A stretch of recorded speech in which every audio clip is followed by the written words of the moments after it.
Hola, ¿cómo están? Hoy estamos en un nuevo capítulo de Camino del SEO. Hoy día nos acompaña Marisa Cossack, directora ejecutiva de Tech Chile.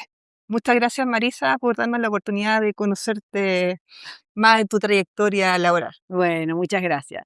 Bueno, hola a todos, gracias por la invitación. Mi nombre es Marisa, como verán soy argentina, pero ya este diciembre cumplí 13 años en Chile, así que 13 ya voy por el años. año 14 y de verdad que mi casa es aquí. O sea, Chile.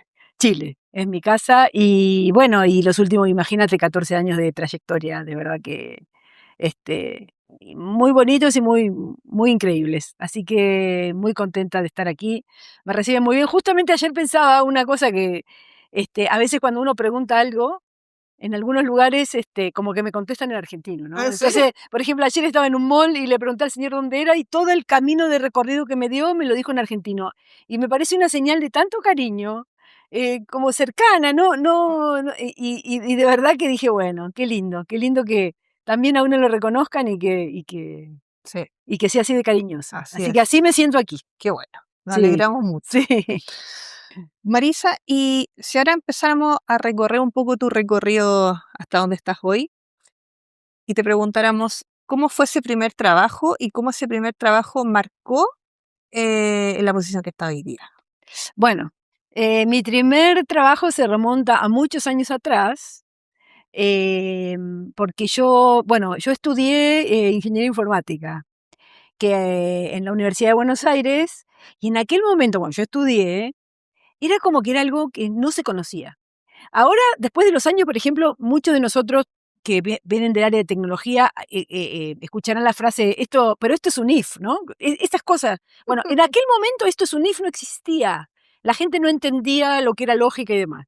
Y yo estudié eso porque me parecía algo creativo, me parecía algo distinto, porque me gusta siempre estar en la última cosa.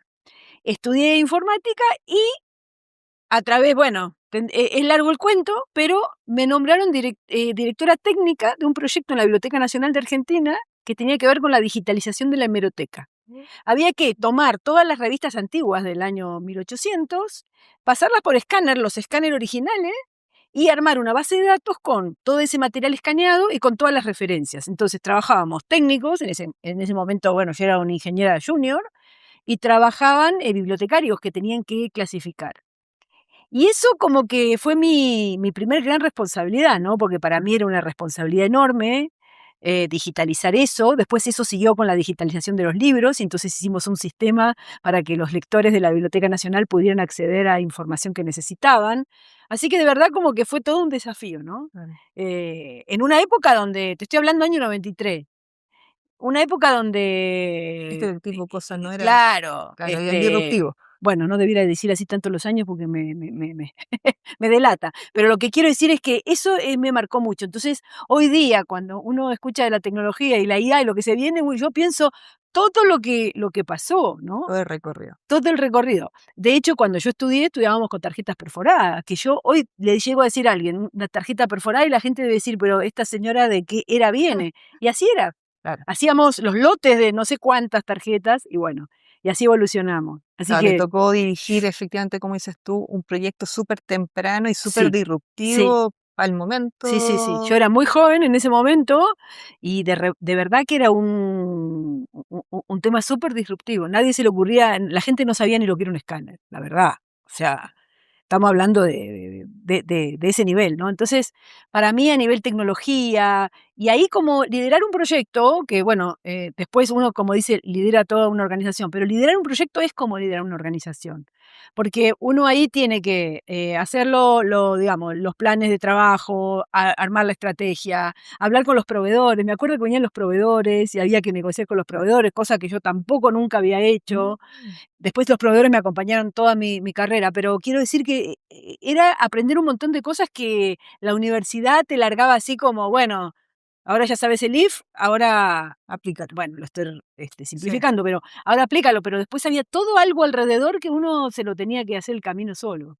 Quizás ahora hay universidades donde la práctica hace que eso sea distinto, pero en Claro. aquella época era así, Tú entonces aprendiste como el haciendo, en el haciendo, haciendo, claro, en el haciendo, en el haciendo. exactamente. ¿Qué decisiones claves tomaste tempranamente o en general en tu trayectoria que te llevaron a la posición que está hoy día de liderando el DEC Chile? Mm. Mira, te diría que una de las primeras decisiones que tomé fue que si bien ese proyecto era muy desafiante, me salí, ¿Te saliste? me salí. Porque llegó un punto, o sea, la Biblioteca Nacional es un empleo público, Ujú, y yo tenía muchas ganas de crecer y de aprender. Y sentí que ahí iba a ser para toda la vida lo mismo. De hecho, todavía hay gente de aquella época trabajando. Estoy hablando año 97. Y yo sentí que tenía que ir a un lugar donde me permita crecer más. me desafiaron. Y entonces de ahí me fui a la Sindicatura General de la Nación, ¿Ya? que también era un puesto público, pero era un contrato donde tuve que definir todo el ambiente de la base de datos eh, digamos, de ese lugar. Y bueno, estuve, lo hice y también de ahí me fui. Y bueno, finalmente decidí irme a una organización privada, una corporación, que después, bueno, estuve ahí muchos años, porque, porque entendí que iba a poder crecer más, que iba a poder aprender más y para bien o para mal, iba a poder contactarme con gente diferente, con muchos profesionales de distintas áreas. Así que yo creo que esa fue una de las decisiones, ¿no? Me encanta ser speaker y doy cursos. Ujú. Entonces, en varios cursos, no en todos, tengo una frase que dice: si no te gusta donde estás, muévete, no eres un árbol. Y para mí eso es tan significativo porque a lo largo de mi carrera laboral encontré mucha gente quejándose y yo decía, bueno, está bien, o sea, si no te, no te gusta, o sea, Muévete. buscar otra cosa, Claro, no la queja y después la comodidad de quedarse ahí, ¿no? claro. Entonces yo, la verdad, es que me fui moviendo, fui aprendiendo cosas nuevas, estudié mucho, mucho en estos años, estudié mucho, después te puedo contar todo lo que estudié, pero siempre buscando, bueno, qué es lo que viene, cómo Ujú, me actualizo, y yo creo que esa es una de las cosas fundamentales. Siempre, si uno no está cómodo donde está, correrse. Si ujú, uno no está cómodo con lo que sabe, aprender. ujú. Salirse de la queja para el Claro, actuar, ¿no? sí, Y más, eso y vos eso más protagonista que víctima. y siempre Sí. eso fue algo que le transmití a todos los equipos que lideré, ¿no? Que aprendan, que no se queden, que hablen con otros, que hablen con gente de otras industrias. Sí. Efectivamente nos contaste ahí varias decisiones que tomaste, como bien consciente de decir, no me voy a quedar en el lugar donde estoy.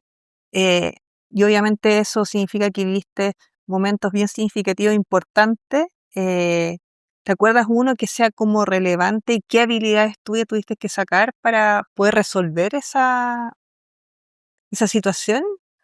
Em, bueno, ¿Algún desafío significativo? sí, bueno, ya cuando estaba trabajando en la corporación privada en Argentina, Ujú, bueno, Telefónica, que ujú, primero fue Unifón, después fue Movistar, me dieron a liderar la portabilidad numérica. La portabilidad numérica te hablo en el año 2010, cuando empezaba. claro. Aquí en Chile ya había empezado, pero en Argentina no. De hecho, vinimos a ver cómo lo habían hecho aquí, Ya. me acuerdo. Y claro, era un proyecto con cero glamour, cero glamour. La portabilidad, nadie creía que eso iba a funcionar. Nadie creía que los clientes iban a querer cambiarse de un lugar a otro. Dijeron, bueno, a ver, Marisa, lidera este proyecto. Y ese era un proyecto que había que liderar la red, había que liderar las personas, Claro, había que liderar, bien transversal. claro, había que entender cómo los clientes iban a cambiar, cómo iban a venir y cómo se iban a ir. Porque la portabilidad y bueno, fue un proyecto de un año entero, Mm, un proyecto de un año, porque imagínate que había que pasar, hasta ese momento, por ejemplo, las redes tenían, los números estaban asignados a cada compañía y entonces había que cambiarlos de compañía. Entonces, además participaba de una mesa intra-telcos, ¿no? mm, Bueno, y cuando el proyecto terminó y empezó, que salió muy bien, empezó a tener glamour. ¿Por qué? Porque los clientes reaccionaron. claro. Nadie esperaba eso.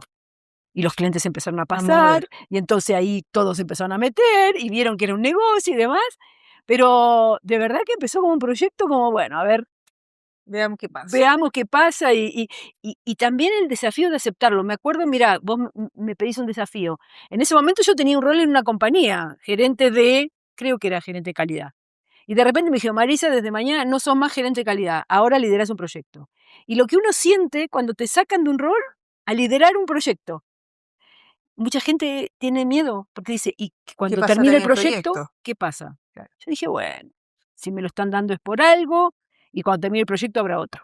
Eso, y ahí, ¿qué habilidades tuyas salieron en ese momento que tú reconoces? Ponte tu Sí. resiliencia. Bueno, yo en la vida, mi vida personal, he tenido muchas situaciones donde tuve que ser muy resiliente, y yo creo que ahí salió eso, ¿no? Resiliencia, me gustan los desafíos, ¿no? Entonces, esta habilidad de decir, me la voy a poder. em, y creo que también está esto de decir, bueno, no tiene glamour, pero lo vamos a transformar. Y lo transformaste. Claro, el tema como de la pasión por lo que uno hace, Ujú. ¿no? Mm, Y yo creo que todos estos roles sin pasión sí, mm, en general en la vida. en la vida. Sí, Entonces, también esa pasión y también en este que era un proyecto, mucha gestión de equipo, mucho, o sea, tenía que liderar muchas personas, entonces aprender a cómo gestionarlo, cómo pedir las cosas, cómo escalar cuando la cosa no funciona, porque como no tiene glamour, imagínate, estabas en el último de los backlog, el último, pero había que llegar, entonces, ¿cómo negociar influenciar. eso? ¿Cómo influenciar? Cómo generar buena energía, cómo negociar con las otras empresas, que en este caso no era solo el rol intraempresa, sino Claro, exterior con de la la puerta. empresa. Entonces, de verdad que las habilidades personales de comunicación muy importantes, paciencia, paciencia. Yo tuve una evolución en mi trayectoria, a veces era muy impaciente. Si alguien de acá que me está Sí, escuchando lo sabe, muy exigente, pero bueno, hay que tratar de bajar 2 cambios, como decimos, y sí. bueno, Y tener paciencia. tener paciencia. Así es. Sí, Nos comentaste hartas habilidades que te ayudaron a enfrentar este desafío, este gran proyecto que tuviste, pero ¿tú crees que hay alguna habilidad o cualidad que son relevantes para tener un cargo de líder de una organización, de director ejecutivo, gerente general? sí. Te diría que hay una que para mí es fundamental y es escuchar. Escuchar más que hablar, mirar mucho, observar, leer entre líneas, porque muchas veces cuando uno tiene estos roles, la gente no se anima a decirte o las cosas no te llegan y entonces hay que poder leer no las palabras, sino las emociones y demás. Yo en el 2021 me certifiqué como coach Mm, y eso tuvo un antes y un después en mi forma de de liderar. liderar, porque me di cuenta que, bueno, que esto de escuchar es fundamental, entender en qué está el otro, y si bien uno tiene que cumplir resultados, pero los resultados se cumplen con los equipos y las personas. Entonces, De todas maneras. eh, sí, si bien siempre fui una líder muy humana, también exigente, entendí que bueno, que esto hay que hacerlo con todo el equipo y con todas las personas y, y el hecho de escuchar fundamental. Sí, Importante. sí, Así es. Marisa, nos comentaste que eres muy buena para estudiar sí, y, y en ese mismo ámbito te quiero preguntar, hoy día, ¿cómo te mantienes actualizada eh, y sobre todo con todo lo que va apareciendo acá, claro, actualizando muy rápido? ¿Cómo logras mantenerte actualizada en el poco tiempo que me imagino que te debe sí. quedar por tu rol? Mirá, siempre trato de buscar, leo mucho, en redes, pero leo así como cosas interesantes. Y siempre cuando hay algo que no estoy, que no lo conozco, me meto a estudiar en algún lugar, A o sea, profundizarlo, a profundizarlo. Entonces, por ejemplo, el año pasado como estudios hice más formales. hice un Claro. programa con The Prompt Academy, que es un Mm, programa local acá en Chile, que nos dieron, los lineamientos de cuáles son las principales herramientas, de cómo funciona la IA, todo el tema de los tokens, y también eso me abrió la cabeza. Ya lo había hecho en el 2017. Yo en ujú, el mm, 2017, imagínate que yo estudié, empecé a estudiar, bueno, lo voy a decir, empecé a estudiar, terminé de estudiar en el 85, informática. Pasa el tiempo y yo creo que hoy día una carrera universitaria, ¿qué tiene vigencia? 5 años, no sé. claro. Más, Sí, más las que son de tecnología. sí, sí. Entonces siempre traté de actualizarme, pero en el 2017 llegó un punto que yo dije, no, acá se viene otra cosa. Y me metí a hacer un diplomado de transformación digital en la Perfecto. UDD. Ya. Entonces hice el diplomado de la transformación digital. Ahí me abrió la mente un montón de cosas. Además de que yo venía muy monoindustria y ahí tuve 22 compañeros de 22 industrias distintas o de 20 industrias distintas que también uno compartió mucho. Ahí armamos una asociación Mm, de transformación digital, que estuve en el directorio con varios compañeros. Bueno, eso fue en el 2017. Después, en el 2021 dije, esta experiencia muy lindo, pero se vino la experiencia digital, entonces hice un diplomado de UX. perfecto. Y el año pasado hice esta profundización en IA. Y ahora estoy pensando qué más. Más. Porque, claro, porque, bueno, leo muchas tendencias y demás, y lo que se viene es enorme y hay que estar preparado. Así es. Entonces, bueno, siempre, Súper. O sea, sí. harto como de lo tradicional, pero Sí, además harta lectura sí, sí, sí. digital. Digital básicamente. Participo de varios foros de inteligencia artificial. Perfecto. Entonces ahí están los que, digamos, los más técnicos. Yo, si bien tengo carrera técnica de origen, no me considero tan técnica, pero ahí están los técnicos que te explican ciertas cosas. Está uno que puede preguntar. Entonces participo en varios. Y entonces ahí leo y ahí, aparte me aseguro que es información relevante, Obvio, porque obvio, porque hay tanta hay información hoy tanta. día que uno tiene que Y filtrar. después, bueno, de temas de, digamos, de donde soy experta que tiene que ver con de experiencia. Esto que te hablo es de mucho de inteligencia artificial y demás, pero de experiencia cliente, bueno, me nutro mucho de lo que escucho de nuestros socios, de otras asociaciones también, leo libros, Súper. O sea, te sí. mantienes harto actualizada. Sí, sí, porque no, uno no se puede quedar diciendo, Sí. yo soy coso y estudié en el Listo. año ochenta y Hoy cinco. día no se No, puede. o sea, ya no estaría vigente si me hubiera Totalmente. quedado ahí. También hice un MBA, o sea, durante todos estos años que fueron pasando, siempre fui estudiando. Sí, Excelentes datos y sí, consejos, sí. sobre todo hoy día. Otro consejo que nos podrías dar, ¿qué consejo le darías a alguien que quiere llegar a ser CEO o director ejecutivo, gerente general de alguna organización? Mm. Bueno, primera cosa que se lo crea, porque muchas veces uno dice, no, no, no es para mí, no, no, no. Y al final es probable, y es el día de hoy, que capaz que uno todavía es más fuerte en algo y no tan fuerte en otra cosa, pero se puede. Yo hoy, en la asociación nuestra, que es chica, manejo, digamos, tengo a cargo todos los temas que cuando era directora de experiencia nunca hubiera ni pensado en tener. Ujú, Por ejemplo, todo el tema contable, que lo fui aprendiendo, tuve buenos maestros, muy buenos maestros, inclusive dentro de acá de la dirección, pero tuve que sentarme y aprender. Pero uno, cuando es así, como que tenés todo el panorama. Antes uno veía un segmento y a veces uno decía, no, pero ¿por qué esto no? Ahora uno lo ve todo. el Entonces, big picture, por qué esto no? Está clarísimo por qué sí o por qué no, ¿no? claro. Entonces, pero al final es creer que se puede y lo que uno no sabe, pedir ayuda, aprender.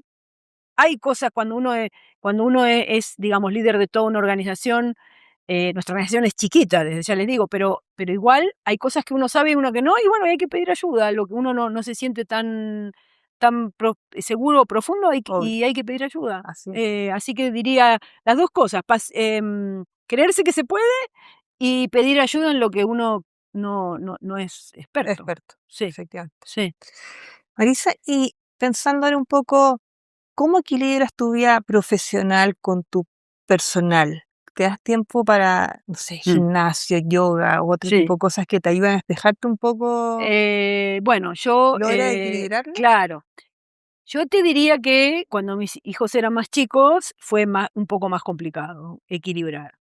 Ahora ya mis hijos son adultos, no voy a decir adultos mayores, pero son adultos, con lo cual es como que ciertas cosas de esas, digamos, de la educación de mamá, ya no, digamos, no.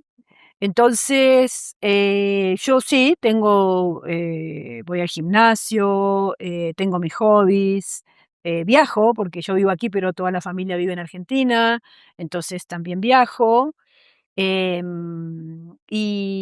trato de separar. Un poco a veces es difícil porque yo trabajo desde casa, Ujú, entonces a veces es difícil separar el espacio digamos, de placer y entretenimiento de lo que es trabajo. ujú, Pero se logra, y además porque esta vida está para vivirla, y es verdad que uno trabaja, pero el trabajo debiera ser el medio y no el fin. Y eso cuando van pasando los años uno lo tiene más claro que mm, antes, que cree que es todo trabajo. Pero ahora no, ahora creo que una vida equilibrada hace que uno trabaje mejor. de todas maneras. Entonces sí, tengo mis espacios, sí, sí. Buenísimo. Oye, Manisa, agradecerte por el espacio. Creo que fue muy enriquecedor para toda nuestra audiencia. Estamos muy contentos de conocerte más tu trayectoria laboral. Y no sé si quieres decir algunas palabras Sí. a la audiencia. No, bueno, lo que me gustaría decirles, es que, hay que vibrar con lo que uno hace. El puesto que sea, uno seguramente acá hay gente escuchando que ya es director ejecutivo, gerente general, lo que sea, pero también hay otros que quieren serlo. Lo O que que uno no ha quieres hacer. O que no quieren serlo, Sí, muy claro, bien. pero sí. Pero lo que uno haga, que uno vibre con eso, que uno pueda que uno brille, porque cuando uno no brilla o no vibra con lo que está haciendo, se nota. Y se nota hacia afuera, pero lo más importante es que uno lo nota hacia adentro y al final uno se entristece. Mm, Entonces, cuando uno vibra, es como que el trabajo no es trabajo, por decir. Entonces, ahí la sugerencia es, sientan su corazón de verdad y sientan si lo que están haciendo, a lo que quieren llegar, es lo que los hace vibrar. Y si no, como dije al principio, em, no sea un árbol. no sea un árbol. Eso sería mi mensaje. Siempre se puede cambiar, o se puede emprender, o se pueden hacer cosas nuevas, pero siempre siendo feliz. La responsabilidad de todo está en uno, nunca está afuera. Esa es lo que yo creo, ¿sí? Yo siempre busco en mí qué pude haber hecho diferente, qué la próxima vez, hay que hacer o no hay que hacer, siempre, porque está en uno. Entonces, sean felices, busquen trabajos que los hagan felices y si no, busquen cambiar. Súper. Muchas gracias, Marisa. Gracias a ti. Muchas gracias a todos. Nos vemos en otro capítulo Camino al SEO.